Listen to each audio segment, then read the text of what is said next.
दोस्तों, मेरा नाम रिजवाना शेख है। जीत आपकी पार्ट 7 कंटिन्यू करती हूँ। किसी दिन अगर कोई इंसान बहुत खुशमिजाजी के साथ सोकर उठे और मुझे फ़ोन करके कहे कि तुम दुनिया के बेहतरीन आदमी हो, तुम काफ़ी अच्छा काम कर रहे हो, मैं तुम्हें यह बताना चाहता हूँ कि तुम्हें अपना दोस्त कहने में मुझे गर्व महसूस होता है। मैं जानता हूँ कि वह ये बातें ईमानदारी से कह रहा है। यह सुनकर मुझे कैसा लगेगा? जाहिर है बहुत अच्छा। मगर अगले दिन जब वह झुंझलाहट के साथ सोकर उठता है और मुझे फ़ोन करके कहता है कि तुम दुष्ट, जालसाज और मक्कार हो, तो तुम शहर में सबसे बड़े धोखेबाज हो। यह सुनकर मुझे कैसा महसूस होगा? जाहिर है बहुत ही बुरा। जब उसने पहले दिन कहा तुम सबसे अच्छे आदमी हो, मैंने अच्छा महसूस किया। अगले दिन जब उसने मुझे दुष्ट कहा तो मैंने बहुत बुरा महसूस किया। मेरी ज़िंदगी को कौन कंट्रोल कर रहा है? यकीनन वह इंसान। क्या मैं अपना जीवन ऐसे गुजारना चाहता हूँ? हरगिज़ नहीं। यह हुई बाहरी दबावों के चलने की बात। मैं अंदरूनी प्रेरणा से चलने वाला बनना चाहता हूँ। जब उसने मुझे फ़ोन किया और मुझे सबसे अच्छा व्यक्ति कहा तो सुनने में तो यह बात बड़ी अच्छी लगी, लेकिन अगर वह मेरी तारीफ़ में ये बातें ना भी कहता तो भी मैं अपनी नज़रों में एक अच्छा इंसान ही हूँ। और अगले दिन जब उसने मेरी बुराई की तो उसके शब्द मुझे भले ही बुरे लगे, पर वे मुझ में छोटेपन का एहसास नहीं पैदा कर सकते, क्योंकि अपनी नज़रों में मैं अब भी एक अच्छा इंसान हूँ। जब लोग ऐसी बातें कहते हैं, तुम मुझे नाराज़ करते हो, तो यहाँ पर कंट्रोल बाहरी है। लेकिन जब मैं कहता हूँ कि मैं तुमसे नाराज़ हूँ, तो यहाँ पर कंट्रोल अंदरूनी है। कोई भी आपकी इजाज़त के बगैर आपको हीन महसूस नहीं करा सकता। एक कहानी है कि प्राचीन भारत के किसी साधु महात्मा को राह चलते एक आदमी ने गालियाँ दी। उस महात्मा ने बिना परेशान हुए उन बातों को तब तक सुना जब तक वह आदमी बोलते बोलते थक न गया। तब उन्होंने उस आदमी से पूछा, अगर किसी की दी हुई चीज़ ना ली जाए तो वह चीज़ किसके पास वापस रहेगी? आदमी ने जवाब दिया कि चीज़ देने वाले के पास ही रह जाएगी। महात्मा ने कहा, मैं तुम्हारी इस देन को लेने से इनकार करता हूँ। और वह उस आदमी को हक्का बक्का और हैरान छोड़कर चल दिए। उस महात्मा का खुद पर अंदरूनी कंट्रोल था।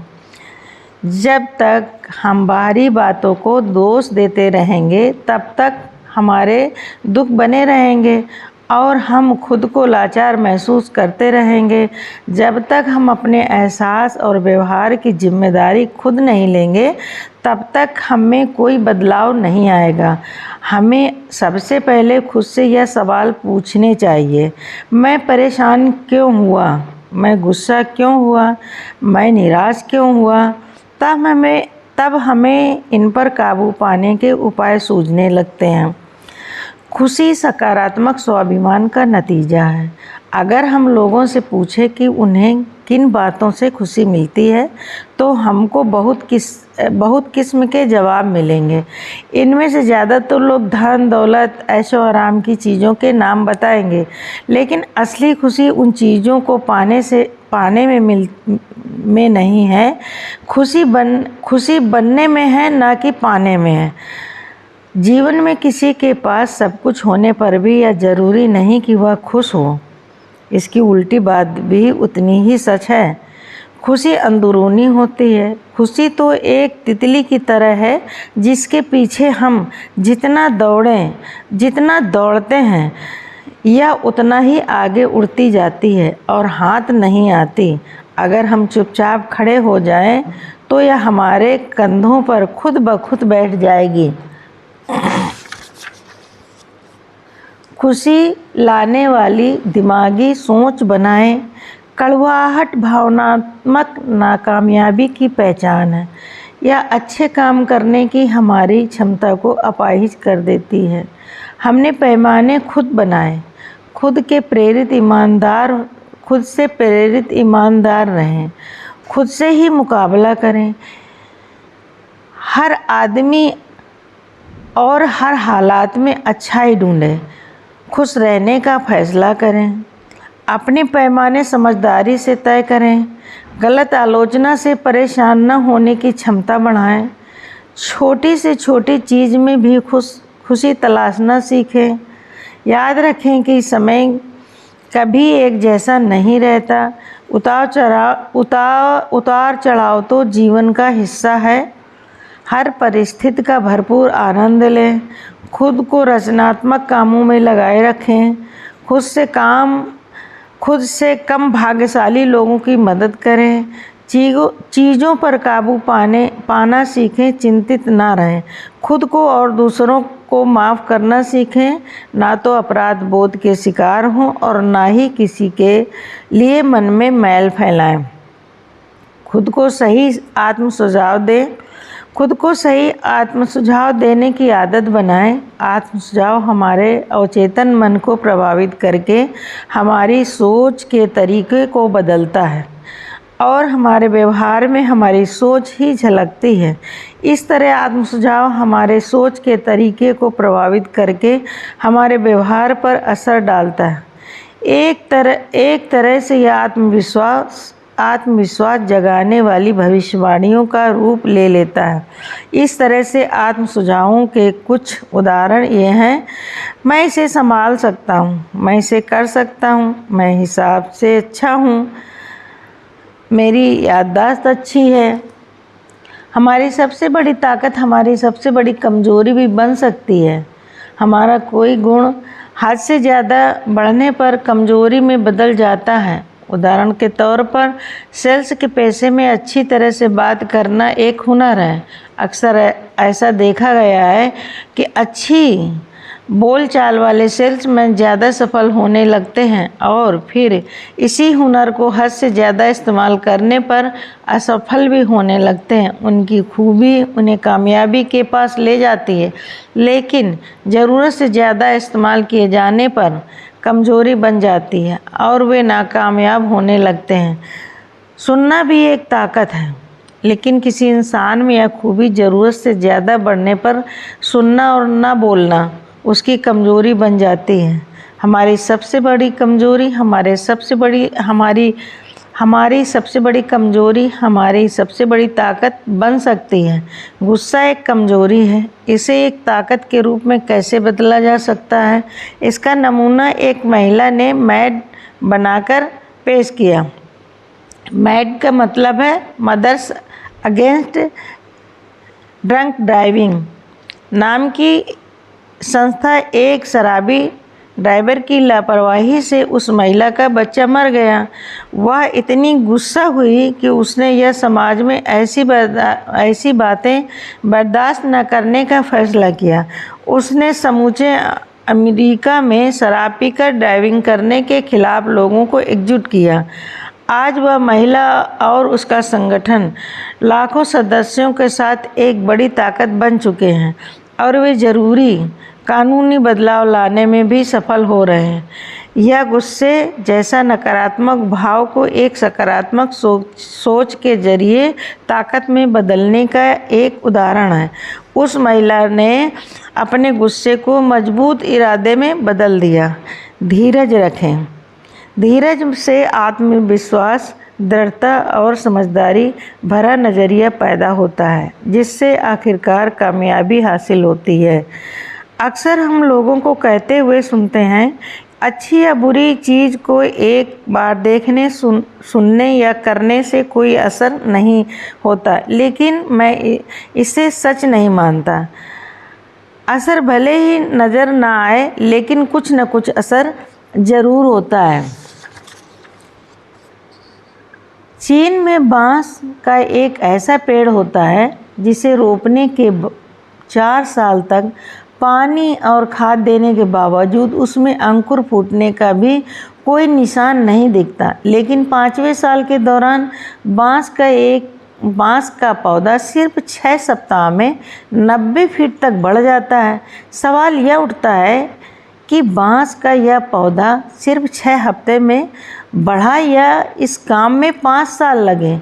जब उसमें बढ़ने वाले कोई लक्षण नज़र नहीं आ रहे थे, यदि उस समय इस पौधे को पानी और खाद नहीं दी जाती तो क्या यह बढ़ पाता? बिल्कुल नहीं। अगर 4 साल तक देख रेख ना की जाती तो बांस का वह पौधा मर जाता। हमें कुदरत से सीखने की ज़रूरत है और यह सीख बिल्कुल साफ है। धैर्य और विश्वास के साथ काम करते रहें। अगर नतीजा नज़र ना भी आए तब भी उसका असर ज़रूर होता है। चेतावनी: धीरज और आलस में फ़र्क होता है। कभी कभी एक बेहद आलसी इंसान खुद को धैर्यवान समझ सकता है। अच्छी शुरुआत का अंत भी अच्छा होता है। अपनी सारी मजबूरियों और कमजोरियों की लिस्ट बनाएं।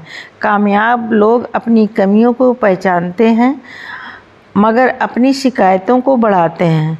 जब हम अपनी शक्तियाँ पहचानेंगे ही नहीं तो इन्हें बढ़ाएंगे कैसे? हम क्या नहीं करना चाहते, इससे ज़्यादा ध्यान इस बात पर दें कि हम क्या करना और बनना चाहते हैं। स्वाभिमान के भाव।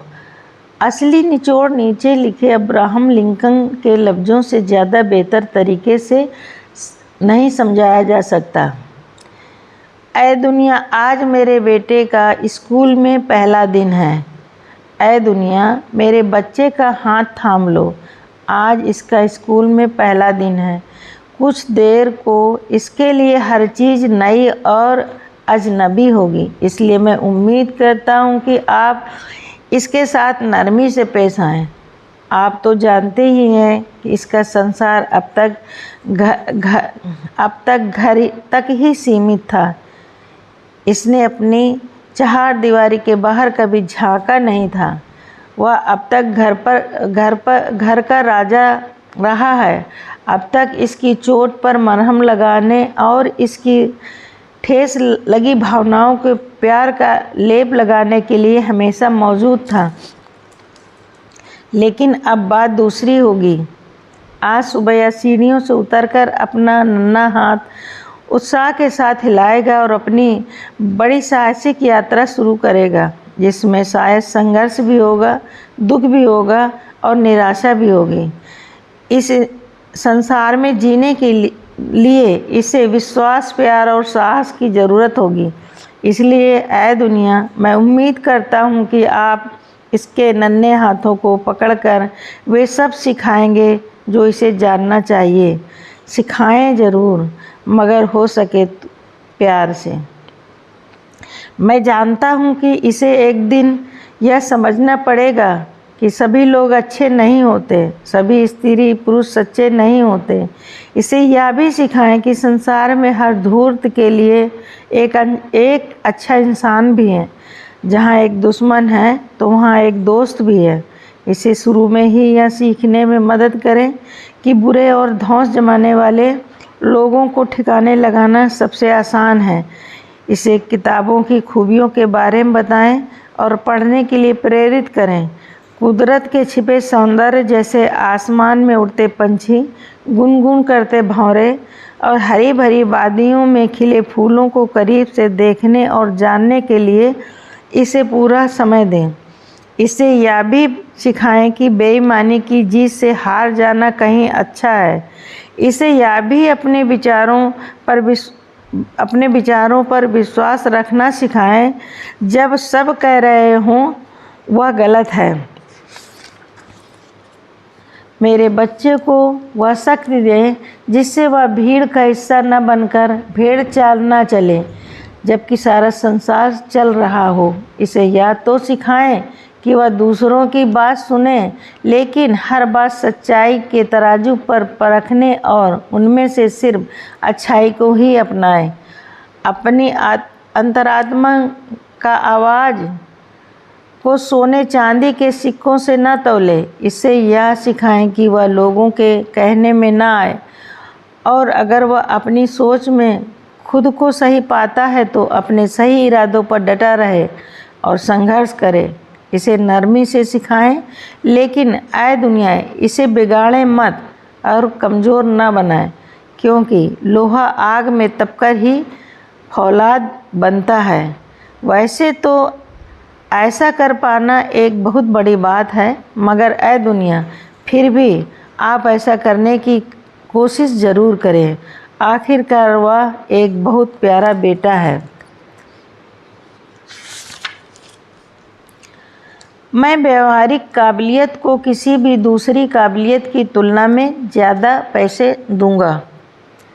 हमारी ज़्यादातर समस्याएं व्यवसाय से नहीं बल्कि व्यक्ति से जुड़ी होती हैं। जब हम लोगों से जुड़ी समस्याएं सुलझा लेते हैं, तब हमारे व्यवसाय से जुड़ी समस्याएं खुद ब खुद सुलझ जाती हैं। वस्तु ज्ञान से ज़्यादा ज़रूरी है व्यक्ति ज्ञान।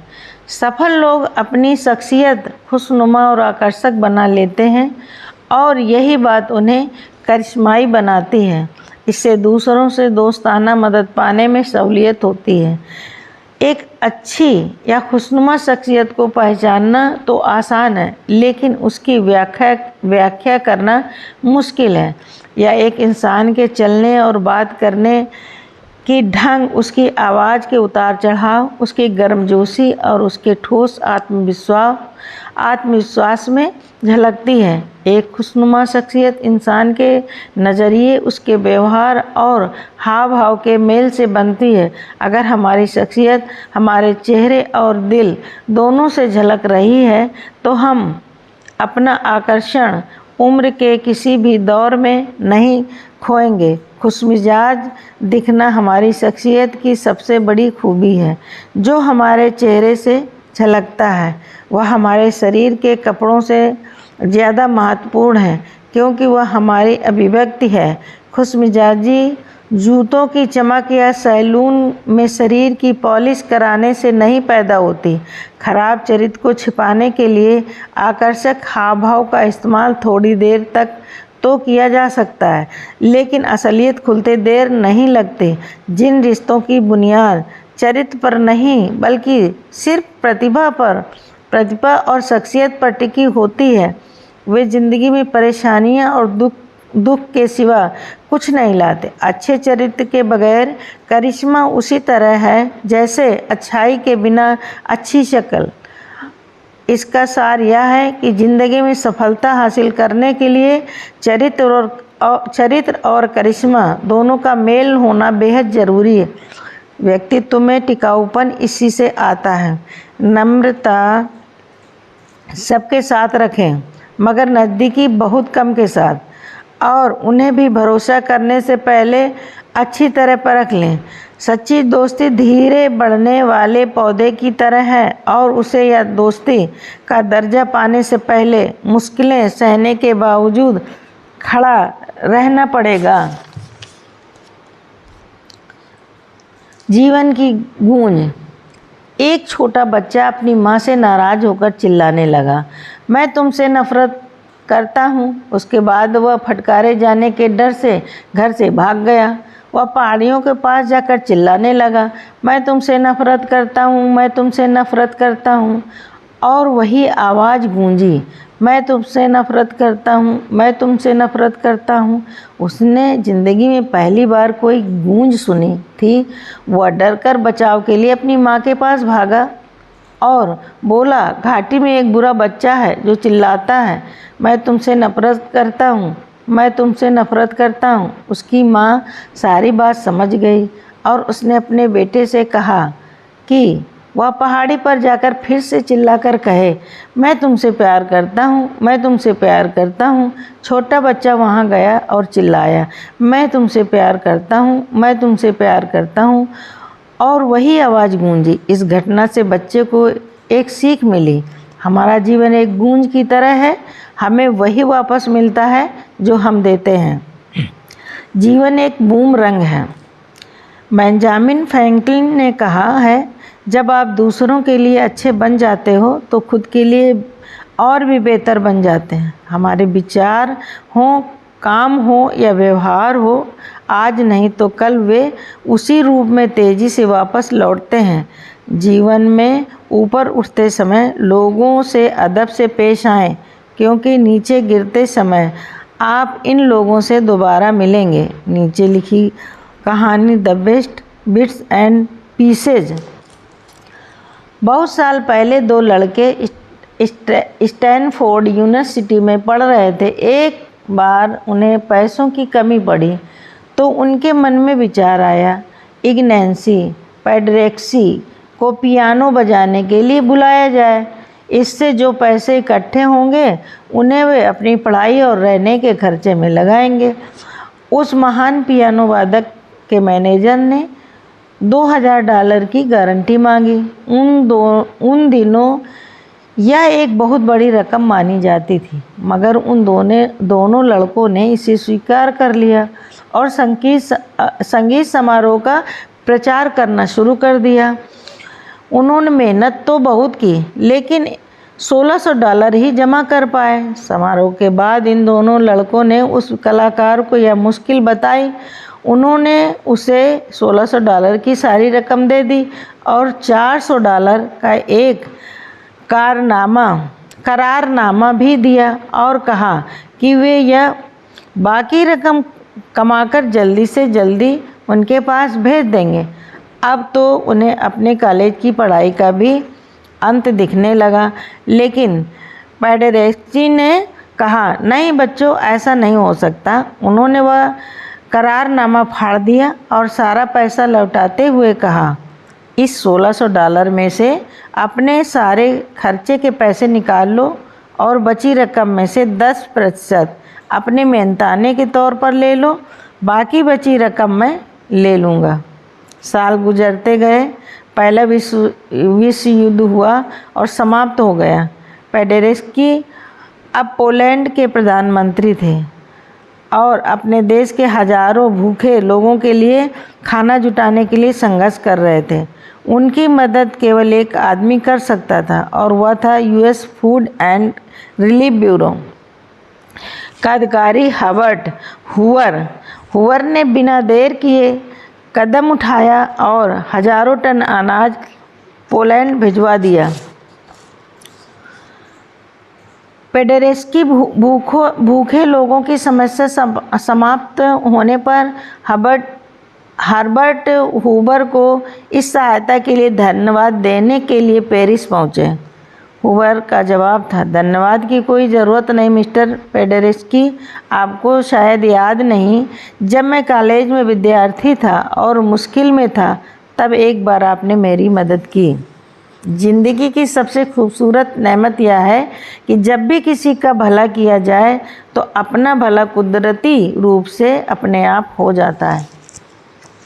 अच्छाई वापसी का रास्ता है। अच्छाई वापसी का रास्ता ढूंढ लेती है।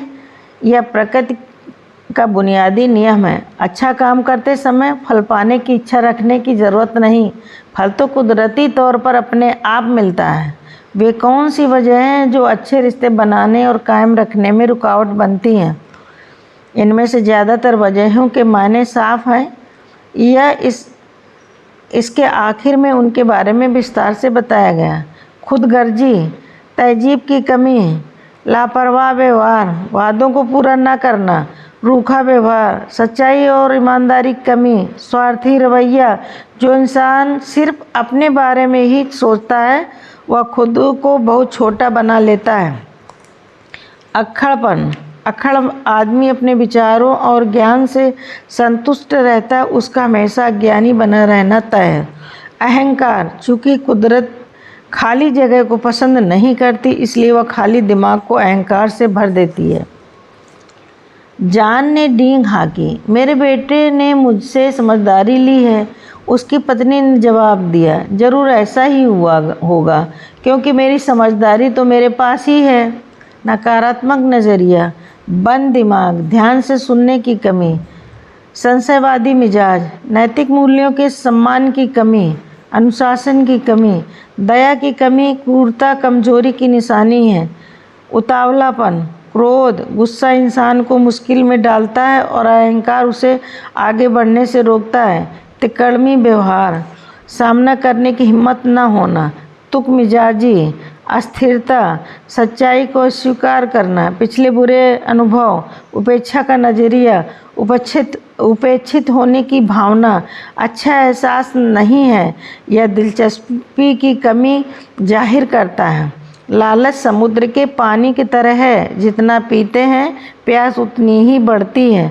इस सूची में शायद सारी बातें नहीं, हम में से ज़्यादातर लोगों में ऊपर लिखे कुछ लक्षणों को हो सकते हैं। किसी में एक बात ज़्यादा हो सकती है और किसी में कम। हमारा मकसद इन क्षेत्रों को परखना और सही राह पर आना है। अहंकार और गर्व में अंतर। अहंकार सही रिश्ते बनाने में सबसे बड़ी रुकावट होता है। अहंकार अपने आप में नशा या नुकसानदेह किस्म का गर्व है जो अड़ियलपने को जन्म देता है। स्वस्थ गर्व तो किसी काम के पूरा होने से मिलने वाली विनम्र संतुष्टि की भावना है। अहंकार से दिमाग चढ़ जाता है, जबकि गर्व की भावना से आदमी का हृदय विशाल होता है। दिमाग जितना चढ़ा होगा, सिरदर्दी उतनी बड़ी होगी, और दिल जितना बड़ा होगा, विनम्रता उतनी ज़्यादा होगी। किसी की उपलब्धियां चाहे कितनी ही बड़ी क्यों न हो, बददिमागी का हक किसी को नहीं। गर्व जरूर होना चाहिए, लेकिन बददिमागी नहीं। अहंकार, मैं सब कुछ जानता हूँ वाला नज़रिया। एक अहंकारी व्यक्ति की दुनिया उसी से शुरू होती है और उसी पर ख़त्म होती है, और वह समझता है कि दुनिया उसी के इर्द गिर्द घूमती है। अहंकारी व्यक्ति स्वाभाविक रूप से खुशमिजाज नहीं होता, बल्कि गलती से कभी कभी खुशमिजाज हो जाता है। एक बॉस ने अपने एक कर्मचारी से पूछा, तुम्हें तनख्वाह में कितनी बढ़ोतरी चाहिए? उस कर्मचारी ने कहा, बहुत ज़्यादा, मैं भगवान से इसकी प्रार्थना करता हूँ।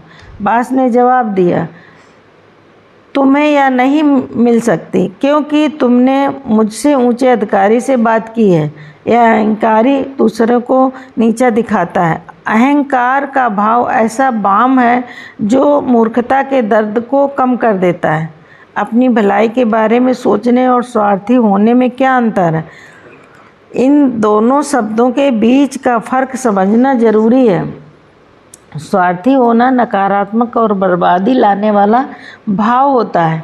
यह रिश्तों को तोड़ता है क्योंकि यह गलत मूल्यों पर आधारित होता है। स्वार्थी व्यक्ति अपने और खोने के सिद्धांत पर विश्वास करता है। दूसरी ओर अपनी भलाई की चिंता करना उचित है। इससे समृद्धि, मानसिक शांति, अच्छी सेहत और खुशियाँ बढ़ती हैं। अपनी भलाई चाहने की भावना सबकी जीत में विश्वास करती है। केकड़ा स्वभाव ईर्ष्या उस बाघ की तरह है जो न केवल अपने शिकार को बल्कि उस हृदय को भी चीर डालती है जिसमें यह बसती है। केकड़ा स्वभाव क्या है? क्या आप जानते हैं कि यदि आप केकड़े को किसी खुले हुए बक्से में डाल दें तो भी वे बक्से में ही रहेंगे। केकड़े रेंगते हुए आसानी से बाहर निकलकर आज़ाद हो सकते हैं, मगर ऐसा हो नहीं पाता क्योंकि केकड़े का स्वभाव ऐसा होने से रोकता है। जैसा कि कोई केकड़ा रेंग कर बाहर निकलने की कोशिश करता, दूसरे नीचे खींच लेते हैं। इस तरह से कोई भी केकड़ा बाहर नहीं निकल पाता। वे सभी आज़ाद हो सकते हैं, लेकिन सोचिए उसका क्या हश्र होता है, मृत्यु। ईर्ष्या करने वाले लोगों पर भी यही बात लागू होती। वे जीवन में कभी आगे नहीं बढ़ते और दूसरों को भी नहीं बढ़ने देते। जलन की भावना कमज़ोर स्वाभिमान का लक्षण है। यह सर्वव्यापी दुर्गुण है। सबसे बड़ी चुनौती उस समय आती है जब जलन की भावना किसी देश के राष्ट्रीय चरित्र का हिस्सा बन जाती है। तब देश पिछड़ने लगता है। आने वाली पीढ़ियों को इससे भयंकर नतीजे भुगतने पड़ते हैं। जलन की भावना लोगों को भ्रष्ट बना देती है। हमें खुले दिमाग का होना चाहिए, ना कि खाली दिमाग का। खुले दिमाग और खाली दिमाग में क्या अंतर? खुला दिमाग लचीला होता है या गुणों के आधार पर किसी विचार को स्वीकार या अस्वीकार कर सकता है। खाली दिमाग में अच्छी या बुरी कोई भी बात भरी जा सकती है या बिना जांचे परखे कुछ भी कर लेता है। चीज़ें हमें वैसी नहीं दिखती जैसी वे हैं, बल्कि वैसी दिखती हैं जैसे जैसे हम हैं। यह एक ऐसे बुद्धिमान व्यक्ति की कहानी है जो अपने गांव के बाहर बैठा हुआ था। एक यात्री उधर से गुजरा और उसने उस व्यक्ति से पूछा, इस गांव में किस तरह के लोग रहते हैं, क्योंकि मैं अपना गांव छोड़कर किसी और गांव में बसने की सोच रहा हूँ। तब उस बुद्धिमान व्यक्ति ने पूछा, तुम जिस गांव को छोड़ना चाहते हो उस गांव में कैसे लोग रहते हैं? उस आदमी ने कहा, वे स्वार्थी, निर्दयी और रूखे हैं।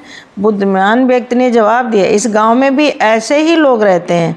कुछ समय बाद एक दूसरा यात्री वहां आया और उसने उस बुद्धिमान व्यक्ति से वही सवाल पूछा। बुद्धिमान व्यक्ति ने उससे भी पूछा, तुम जिस गांव को छोड़ना चाहते हो उसमें कैसे लोग रहते हैं? उस यात्री ने जवाब दिया, वहाँ के लोग विनम्र, दयालु और एक दूसरे की मदद करने वाले हैं। तब बुद्धिमान व्यक्ति ने कहा, इस गांव में भी तुम्हें ऐसे ही लोग मिलेंगे। आमतौर पर हम दुनिया को उस तरह नहीं देखते जैसी वह है, बल्कि जैसे हम खुद हैं वैसे देखते हैं। ज़्यादातर मामलों में दूसरे लोगों का व्यवहार हमारे ही व्यवहार का आईना होता है। अगर हमारी नीयत अच्छी होती है तो हम दूसरों की नीयत भी अच्छी मान लेते हैं। अगर इरादा बुरा होता है तो हम दूसरों के इरादों को भी बुरा मान लेते हैं। Thank you so much.